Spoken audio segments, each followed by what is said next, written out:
Nestle has been in Sri Lanka for over 100 years. We have been committed to enhancing the lives of the local community since the very beginning.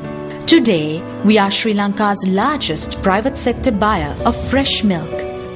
As we look at the smiling faces of thousands of dairy farming families, we know that we have kept the promise we made 30 years ago. Nestle, empowering Sri Lankan dairy farmers.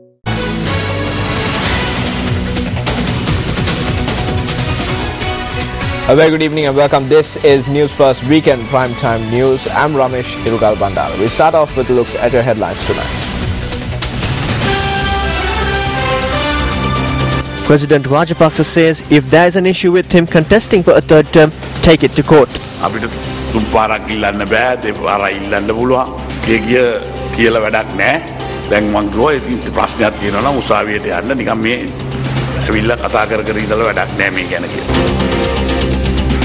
Capital flow from developed countries to developing countries is invested not in developing the economy but in manipulating the stock exchanges.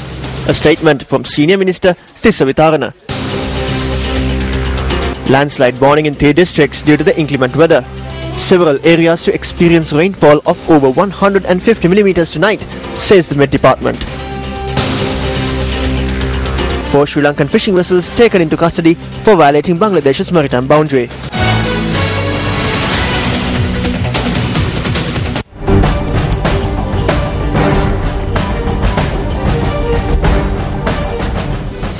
President Mahinda Rajapaksa says that if there is an issue with him contesting for a third term in office, one can go to the courts. The head of state made the statement during the meeting held with health staff this morning at Temple Trees.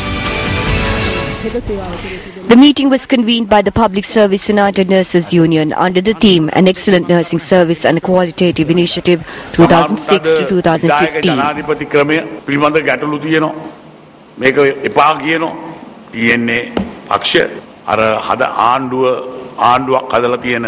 For some, the executive presidency is an issue. They say they do not want it. They say it is a dictatorial system. The TNA has formed its own government in Europe diaspora. They have formed their own state. They need to let go of their ideology of dividing this country. We will not have it for even 24 hours. We will give the power of changing the executive presidency to the cabinet and parliament. I cannot do that.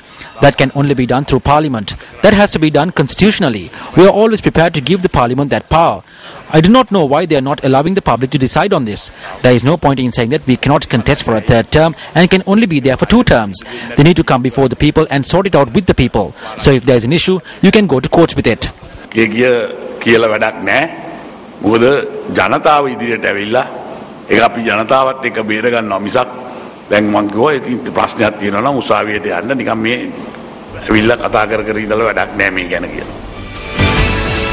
The renovated Masjidul Noor Mosque in Dargah Town, Alkam, was declared open by Minister Rajita Senaratne yesterday.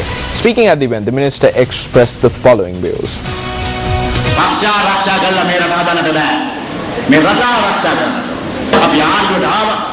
This country cannot be molded by merely protecting political parties. The country needs to be protected. We entered the government. When we were doing so, we informed the president that we are coming to strengthen the government.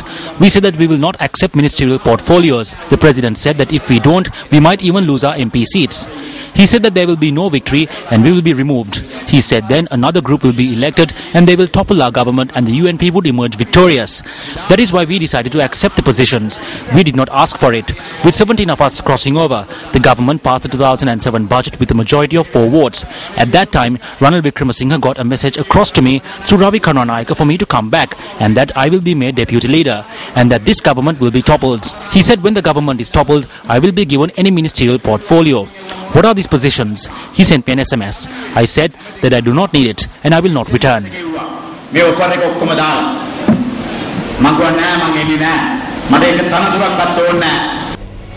Leader of the JVP, Anrukumar Dissanayake, addressing a forum in Colombo, commented on the steps that need to be taken for the forthcoming presidential election.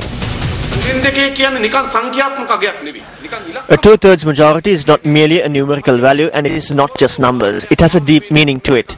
If a certain ruler can seek a 2/3 majority, which means a large public mandate, then that means they can make amendments to some articles in the constitution. Some had court cases against them. They were given refuge after being made promises that these cases will be withdrawn. Some had pressure from their husbands. I can recall that once a husband beat a female MP and chased her away the night before she crossed over. This is the truth. Her vote is also within this two-thirds majority. Some had outstanding loans at the banks. Some were facing situations where their lands would be auctioned off. Some crossed over for money. Some had their wives hospitalized in Australia and were burdened by the hospital charges. Some crossed over simply to pay that hospital bill. Therefore, this two-thirds majority is not one that was obtained via public mandate. This 18th Amendment is immoral.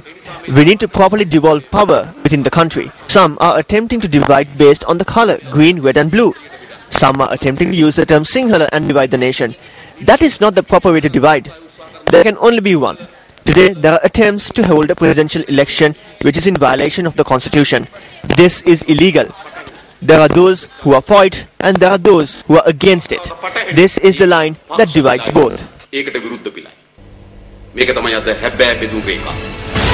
The views expressed by MP Sajjan Divas Gunawardena at a media briefing held yesterday of the allegations against him has become the most hotly debated topic in the political arena at present. At this media briefing, views were expressed over an audit report pertaining to alleged irregularities that took place during the renovation of the official residence of Tamara Gunanayakam, the former Sri Lankan permanent representative to Geneva, and the revelation that the report was handed over to Sajjan Divas Gunawardena. I would like to make this clear. I was never given such a document. I have never seen such a document. I have been serving at the Ministry of External Affairs for over 2 years. During this time period, I have never come across such a document, nor has she given it to me.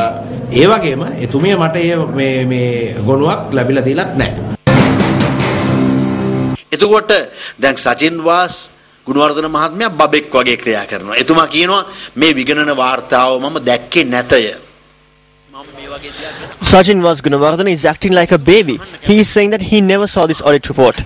If he remains silent after being aware of it, that too is something very sly. If he is pretending to not know of this, that too is a wrong thing. Therefore, he is deemed unfit to serve as the monitoring MP of the Ministry of External Affairs. Sajjan Gunawardena, the monitoring MP and the unofficial minister. Is it the media that needs to look into these matters? This is the duty of the Foreign Service. I believe that the 4 members of this committee who compiled this audit report will have to face the impact. Sajjan Gunawardena ගරු මන්ත්‍රීතුමා, අධීක්ෂණ මන්ත්‍රීතුමා, නිල නොලත් විදේශ ඇමතිතුමා මාධ්‍ය තුලින් මේ විගණන වාර්තාව එළියට දානකම් ඉන්නේ. අද රටේ මේ දේවල් හොයන්නේ මාධ්‍යද? මේක විදේශ සේවයේ කාර්යභාරයක්. මම හිතනවා ඉදිරියේදී මේ විගණන වාර්තාව ලබා දුන්න කමිටුවේ නිලධාරීන් 4 දෙනාත් ළඟදිම ගුටි කන්නට පුළුවන්. එක්ක පී.බී. ජයසුන්දර ගුටි කන්න පුළුවන්.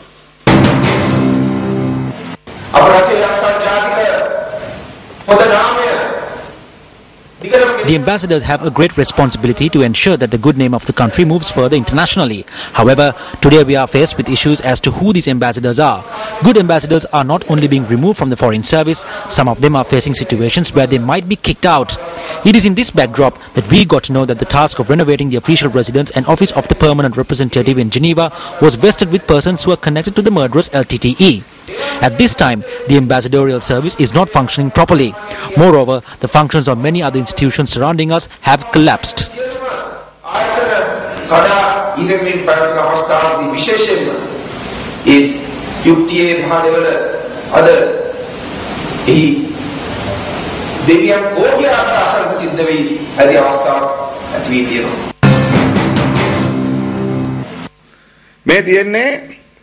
Management audit report on FAR financial management permanent mission of Sri Lanka to the UN Geneva. Geneva වල තියෙන එක්සත් ජාතීන්ගේ සංවිධානය අපේ. This is the management audit report on affair of financial management, permanent mission of Sri Lanka to the UN in Geneva. The monitoring MP of the Ministry of External Affairs says that he has never seen such a report. He says that he never heard of it and that no such report was compiled. He says that these are just papers flashed by the opposition. He thinks he is a baby. Here, this is the report. The audit was performed on the 13th and 14th of February 2012. It says here, required to carry out an audit. Instructions given by the Secretary to the Treasury by his memo dated February 2012. That is the Secretary to the Treasury, P.B. Jayasundara. I am telling this to that baby. This is the audit report. The audit report clearly notes who was the contractor, who was given the contract. The contractor is PT Raja, Selva Sag, GmbF of Zurich. This is not a report that was compiled by the JVP or someone else. This is a report that was compiled by the 4 officials appointed by PB Jayasundara. They are the ones who are saying this. Are we saying that the contract was given to persons connected to the LTTE? In addition, that institution that undertook this is not a construction company but a financial company. Because it was a financial company, that person was arrested for collecting funds for the LTTE. 11 persons were arrested for collecting funds along with Ture Raja. What more evidence do you need? Is this something similar to what happened to Krishnonis? Will another 4 officials be beat up? These are international conspirators. This is the report. I challenge MP Sajin Divas Gunawardena. If this report is proven false, we will resign. If he accepts this challenge, he too should be prepared to resign. මෙන්න ජාත්‍යන්තර කුමන්ත්‍රණකරු මෙන්න වාර්තාව අභියෝග කරන සජින් වාස් ගුණවර්ධන මන්ත්‍රීතුමාට ඉල්ලාස් වෙනවා මේ වාර්තාව බොරුනොත් අපි අභියෝගේ බාර ගන්නවා එතුමා ඉල්ලාස් වෙන්න ඕනේ. To whom should such a report be directed to? Our attempts to contact the Secretary to the Ministry of Finance, PB Jayasundara, and the Minister of External Affairs, Professor G.L. Piris, in this regard proved futile. When we contacted Dr. Karunathil Kamurgama, who served as the Secretary to the Ministry of External Affairs back then, and the current Sri Lankan Ambassador to Germany, he said that he is now not a Secretary to the Ministry of External Affairs.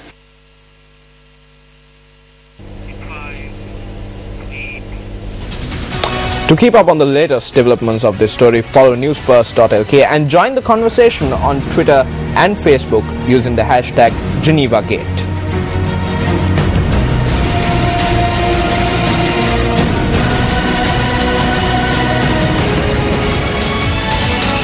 Senior Minister Professor Tissa Vitarana says that the capital flow from developed countries to developing countries is invested not in the development of the economy but in manipulating the stock exchanges.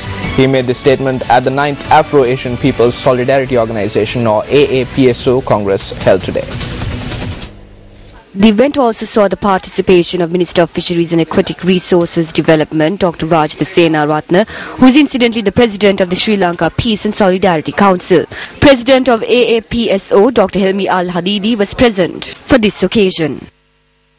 The capital flow from developed countries to the developing countries is invested not in developing the economy, but in manipulating the stock exchanges, the property markets, so that quick profits can be earned and then the money can flow out again into the rich countries. American economists, there are some of them even today saying that the only way out of this crisis for America and Europe is war. But today we are living not like in 1939. We are living in a world of nuclear weapons. So a world war today would be disaster for all living things. And we have to appreciate that our rich, diverse societies which have different cultures, different religions, different social and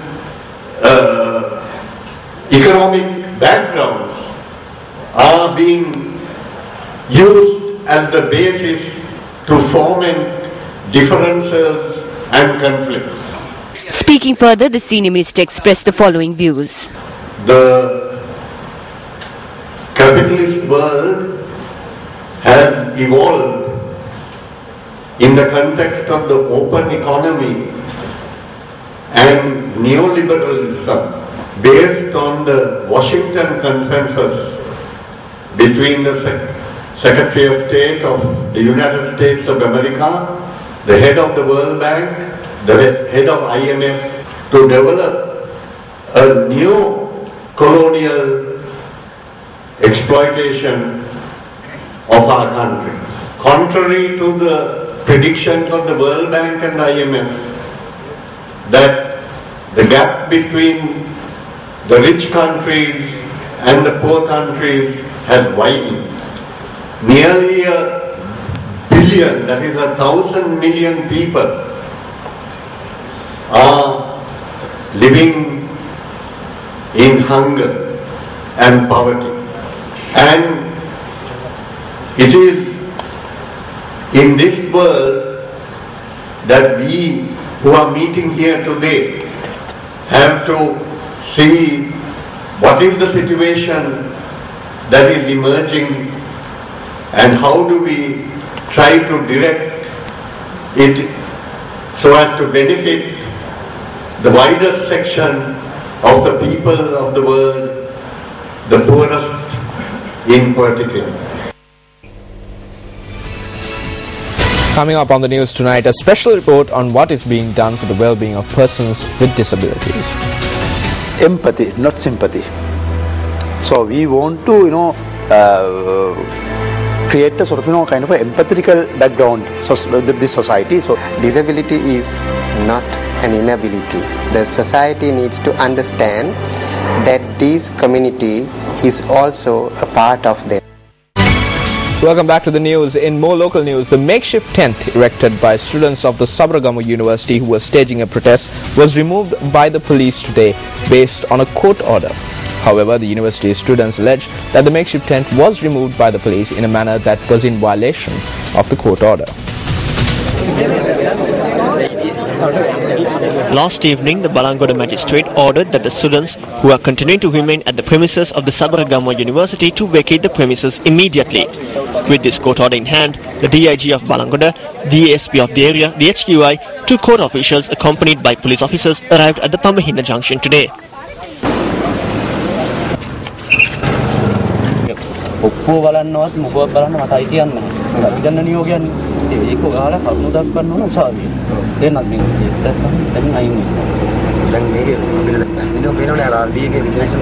Subsequently, the assistant registrar of the University of Sabaragamu arrived at the location representing the university administration.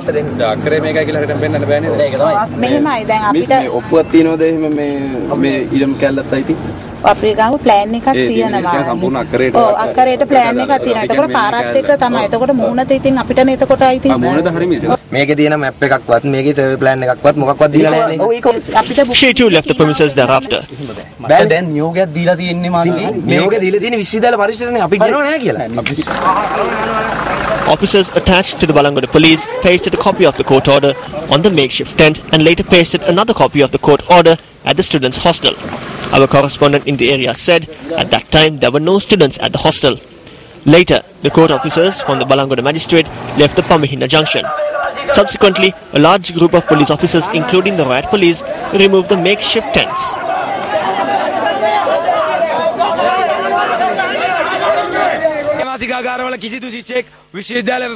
There were no students in the hostel or the university premises.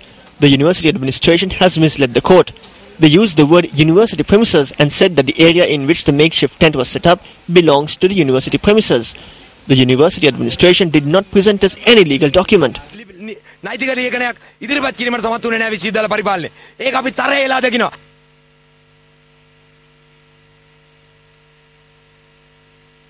Students attached to the University of Sabaragamu commenced a Satyagraha campaign on the 2nd of September, citing several demands including the lifting of class suspensions of students as well as reinstating the banned Students' Union. On the 5th of October, students presented their demands to the Minister of Higher Education at the Pambahina junction when he arrived there to declare open a new hostel. Water cannons were fired at the students for obstructing the minister's way.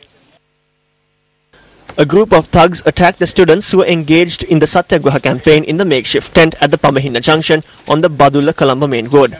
6 students were injured and hospitalized. 12 students were produced before the Balangoda magistrate for obstructing the minister's journey and on other charges and were released on bail.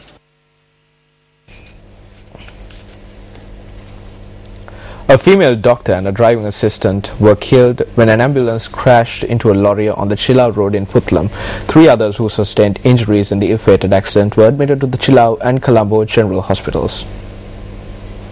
The tragedy occurred at around 3:45 this morning in Batuloya on the Putlam-Chilau main road. According to the police, the accident took place when the ambulance was rushing to Putlam with a child patient who required immediate treatment at the Ridgeway Hospital for Children in Colombo. The lorry that was involved in the accident was travelling from Kilinochi to Colombo. The deceased lady doctor was 26-year-old Ishani Iranga, an intern from Tewattu Ragama.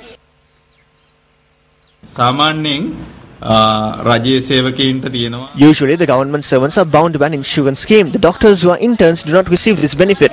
The Ministry of Health thus far has not taken any steps regarding this. We believe that the ministry would direct its attention to at least to introduce an insurance scheme for intern doctors. The assistant driver who was also killed in the accident was a resident from Konnathivu, Putlam. A nurse, attendant and the driver of the ambulance who were injured in the accident continue to receive treatment in hospital. The police said that the driver of the lorry has been arrested. Meanwhile, a woman was run over by a private bus that was flying from Kandy to Colombo. A 10-month-old infant was killed in the accident that occurred last night. The woman who sustained serious injuries was admitted to the Kekol hospital.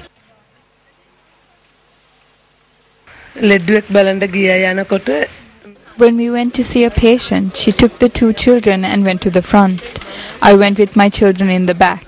When I just turned away, the bus knocked down my daughter. 24 Sri Lankan fishermen who violated the maritime boundary of Bangladesh have been taken into custody by the country's Coast Guard. The group of fishermen who were arrested recently entered the waters of Myanmar due to cyclonic conditions. Another group of fishermen who sailed with the group of fishermen who were arrested at the time informed the Kottegoda Fisheries Harbour this morning that the Duva Sanjana 2, Kanti, Chaminda 6 and Raja 7 vessels who were returning from Myanmar to Sri Lanka were arrested by the Bangladeshi Navy.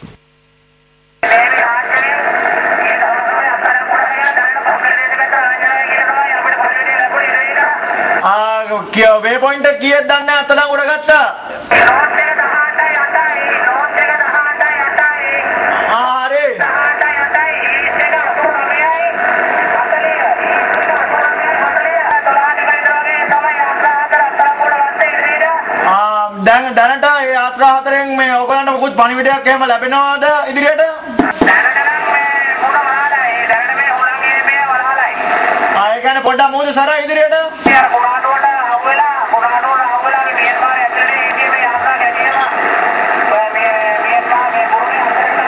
Myanmar සීමාවේ කුණාටුවට අහුවෙලා ඉඳලා ලංකාවට එද්දී තමයි මේ මගදී අත්අඩංගුවට අරගෙන ඉන්න සිදුලා තියෙන්නේ ඉදිරියට. මේ බංග්ලාදේශ මුදු සීමාවෙන් ඇතුළේද අත්අඩංගුවට අරගෙන තියෙන්නේ නැත්නම් මුදු සීමාවේ බෝඩරෙන් එළියද අත්අඩංගුවට අරගෙන තියෙන්නේ කියලා පොඩ්ඩක් දැනුම් දෙන්නලු ඉදිරියට. මේ බංග්ලාදේශ මියන්මාර් එතනේ බෝඩර් දෙකම එතනම තමයි බෝඩර් දෙකම මේ ආවෙන්නේ. When Newsfirst made inquiries on the matter, the Ministry of Fisheries confirmed that the 4 vessels and the 24 fishermen who were sailing have been taken into custody of the Bangladeshi Coast Guard. The Sanjana 2 set out to sea on the 25th last month. After setting out to the sea, they got caught to the cyclone in Myanmar. And after escaping that, they have been arrested by the Bangladesh Navy. I got to know this at around 5 last evening. I request the President and all other figures relevant to secure all of their releases.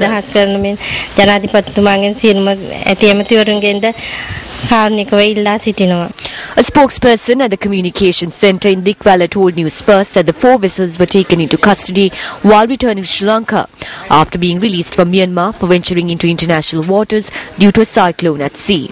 The spokesperson added that legal action is being taken against the group that were aboard these vessels. උසාවියේ නඩුකාරතුමා සහ පොලිසියේ මහතුරුන් දැනුම් දීලා තියෙනවා අපේ ගියපු කට්ටියට. The judge at the respective court and police officers have informed us that legal action will be taken against these fishermen, and if the court finds them guilty, they could be sentenced to 5 years in prison and a fine of 2 to 500,000 rupees. They say that if our fishermen are to be released, they require an order from their country's home minister.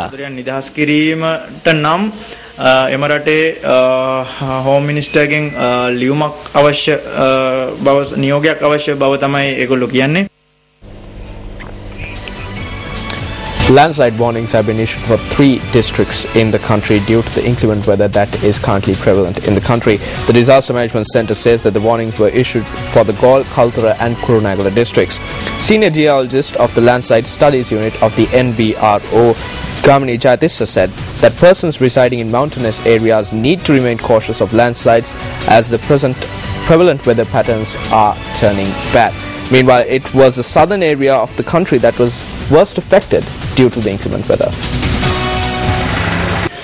Many areas in Mathura were inundated by floodwaters as of this evening. Our correspondent said that over 130 houses in Kananke, Mathura were inundated as a result of the Pollathu-Modara rivers breaking its banks. Transportation along many main roads were disrupted by floodwaters.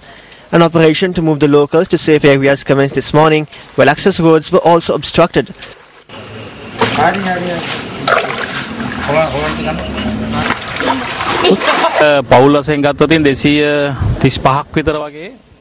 Houses of 235 families are underwater. Some people are stranded because of the roads being inundated. The first measure we need to take is to direct these people to safe areas. According to our correspondent, the water levels of the Nilmala river continue to rise even as of 3 this afternoon.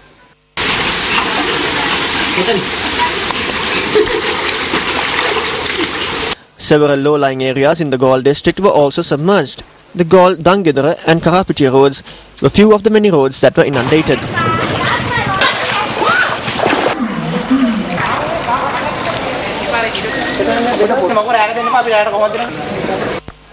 Our correspondent said that over 150 houses in the Yakkalamulla and Kadavatasara areas in the Galle district were submerged. Assistant Director of the Disaster Management Centre Pradeep Kodipilli said that some areas were inundated by around 4 feet of water.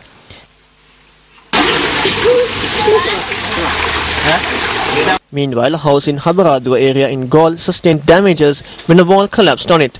The heavy rain also caused vehicular movement along several roads in the Imaduwa area to be hampered. This was the situation in Baddegama, Alutwala and Gonupinuwala areas. Our correspondent said that the Valipanda town in Matugama was completely underwater.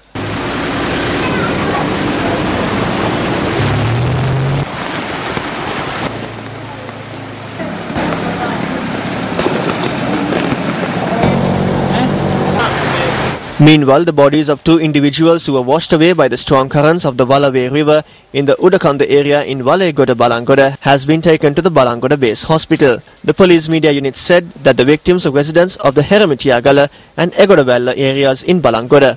Meanwhile, vehicular movement on the Narammala Hettipula road was hampered as the Udagampahagedara area was submerged. The floods were caused by the Kalubulu breaking its banks.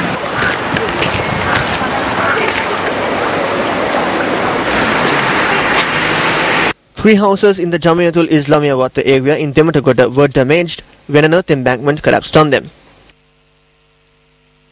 Several vehicles were damaged when a tree collapsed close to the Tumula junction in Colombo. The police emergency hotline said that the incident caused a disruption in vehicular movement towards Kirulapana. Meanwhile, the Department of Meteorology says that showers are forecast for several parts of the island tonight as well. The Met Department added that showers or thunder showers could be experienced during the afternoon and evening, while certain parts may receive heavy rainfall of over 150 millimeters.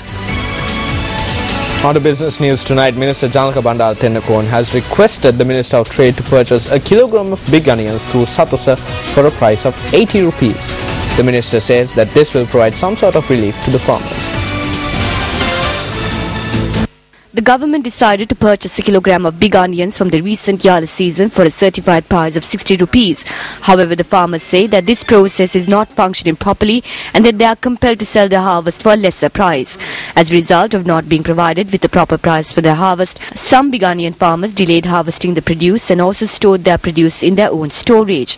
However, the issue that they face is to protect their stored produce from the heavy downpour being experienced. The drop in big onion prices in the market has led the farmer to face numerous hardships. The Dambulla electorate is where there is a large number of big onion farmers in the whole country. After cultivating big onions, this is what they receive when the rains come. Traders and Satasa prefer to purchase onions like this. 4 Satasa centres are being created to purchase the onions. These centres are based in Sigiriya, Dambulla, Galevela and Devahuva. They purchase around 15,000 kilograms. That is the entire harvest of simply 2 farmers. This causes a grave injustice to the farmers. I am requesting the Minister of Trade to purchase a kilogram of big onions for a price of 80 rupees through Satasa, and that 1,000 kilograms be purchased from each centre. Then the farmer will receive a fair price. As a government, we have a responsibility to represent the farmers when they are in dire need of assistance.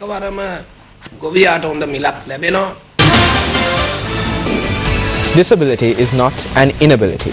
This saying has brought new meaning to the lives of those people with disabilities. A joint initiative by the University of Colombo and its partners in Sri Lanka are taking this to a new and interactive level, where a forum will take place next week with the participation of prominent personalities from Sri Lanka.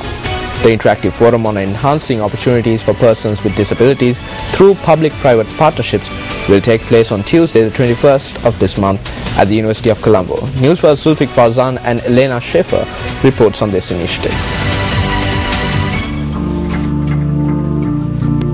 The disability movement the world over has taken a critical but slow approach to uplift the status of people with disabilities. Experts say the quality of life of people with disabilities across the world is appalling, with a majority of them resigning themselves to self-pity and resorting to beg on the streets or depending on their families for upkeep. The University of Colombo is of the view that society is what disables an individual. The new initiative hopes to change this concept and centers around the students at the University of Colombo who face numerous challenges over their physical impairments. The program is to create awareness among the public among the private sector and public sector to employ persons with disabilities, since we have a problem within the Colombo University and within Sri Lanka in general where persons with disabilities aren't given employment opportunities. The main objective is to create this kind of link between the private sector, the public sector and the University of Colombo in giving employment opportunities for students with disabilities. Empathy, not sympathy. So we want to, create a sort of, kind of an empathetical background this society towards the differently able people. It's not that we sympathetic them and they are incapable of doing things. They are actually capable. We want to highlight what they can do which we cannot do. And through that we are trying to get the maximum service of them to the society. And also we are not going to highlight that they are incapable or unable, this just to show that their abilities. So we want to change the attitude of society. Newsfirst Elena Schaefer also spoke to an extraordinary computer instructor at the University of Colombo who is also a part of this program. Disability is not an inability. For example, I am a computer instructor for special needs. Actually, I am a computer programmer. So to the computer world, I do not count as a disabled person, because in digital world, much of those barriers have been removed. But in the physical, when it comes to crossing the road or something like that, barriers everywhere. So it's not disability. In any case, disability is not an inability, but it's all about removing the barriers that has been created by the society. So once these barriers are cleared for them, they are no more. I won't say they are enabled, but they are disabled. The society needs to understand that this community is also a part of them. It is through goodwill and not charity that the world can uplift people with disabilities the world over.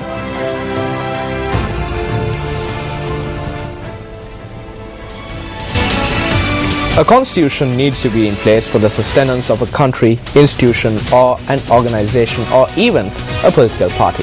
However, if that institution or if that constitution is arbitrarily violated, it would be the downfall of that country, institution, organization or even the political party. Former General Secretaries of the United National Party are of the view that the arbitrary violations of the party constitution has resulted in the current defeats the party has suffered. Who is violating the party constitution? Before 1994, the party constitution was amended with the aim of achieving victory. This resulted in continuous victories for the party. However, after the constitution was amended after 1994, the party only suffered defeat and the leadership was protected. The constitution of the United National Party clearly specifies positions in the party. In 1977, it was a 29-member working committee with 5 officials that secured a resounding 5/6 record election victory. The number of officials in the party at present is questionable. A situation has arisen where the leader is creating new positions on a daily basis which are not indicated in the party constitution. Yesterday, the leader created another new position that is not mentioned in the constitution. This is the position of Deputy National Organizer. On a previous occasion, the position of Deputy General Secretary and Secretary of Election Affairs, not mentioned in the constitution, were created. Is it the leader or the advisory committee that is changing the constitution to provide positions in an arbitrary manner to one's aides? This has resulted in 28 election defeats suffered over 18 years. Who is being deceived by creating positions that are not in the constitution of the United National Party? They have deceived themselves. UNP supporters wholeheartedly say that if such acts are taking place at a time when there is opportunity to steer the party to a victorious path, is it? It would be insane to expect different results when you repeat the same action. Albert Einstein. A meeting was convened in the Kalani area today under the Janjai program of the United National Party. At the meeting, UNP Western Provincial Councillors Harshan Rajakarna and SM Marika expressed the following views.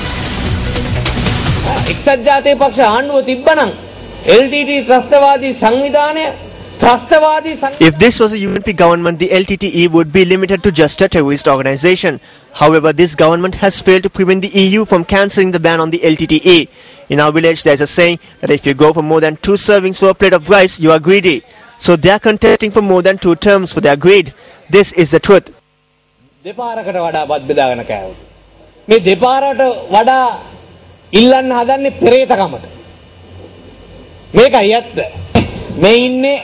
Update වෙච්ච ලෝකෙත් එක ගනුදෙනු කරන ලෝකේ වෙන දේව වෙන්නේ මොනවද කියලා හොඳ අවබෝධයක් තියෙන තරුණ පරම්පරාවක්.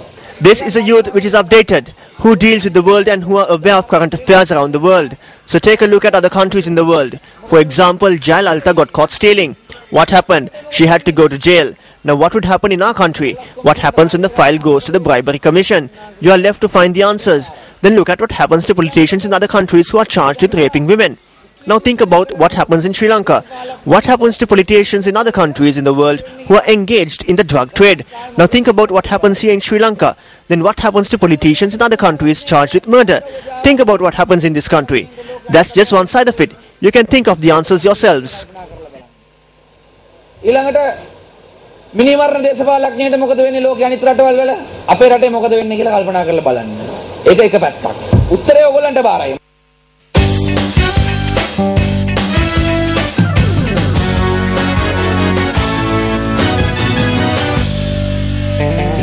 Sportsmen and women in Ratnapura got the opportunity today to obtain applications for the Sports First Movidel Platinum Awards. The Platinum Awards motorcade is scheduled to reach Bandaravilla tomorrow.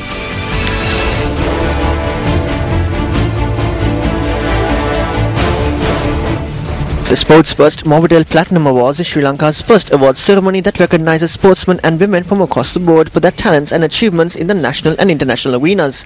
The Platinum Awards promotional vehicular parade arrived in Ratnapura today. The promotional campaign commenced after an award was presented to athlete Roshanda Mikaranatunga from the Godakola Central College. You too will be able to obtain your application for the Platinum Awards when the convoy reaches your city.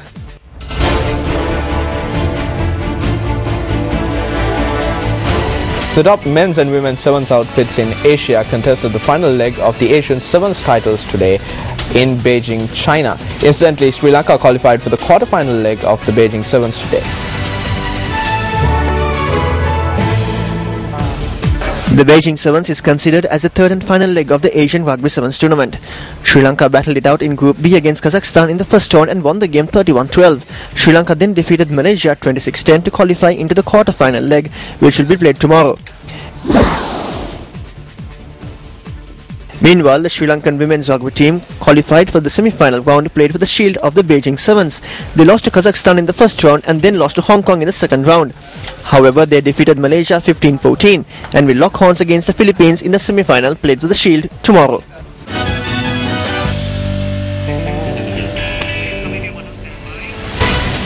Video footage recorded at the hospital bedside of Nina Pham, who is thought to be the first person to have contracted Ebola within the United States, has been released from Texas.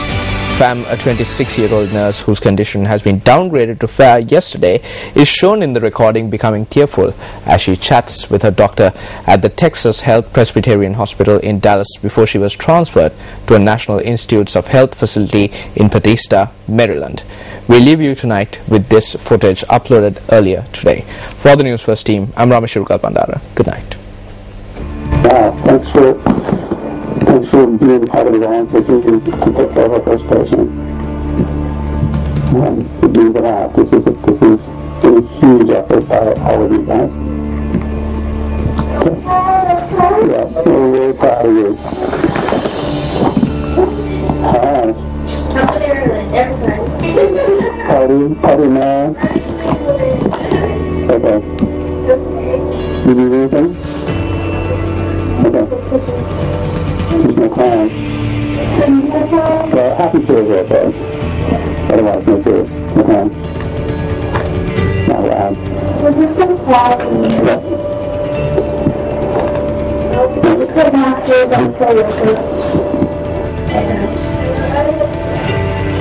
You love you,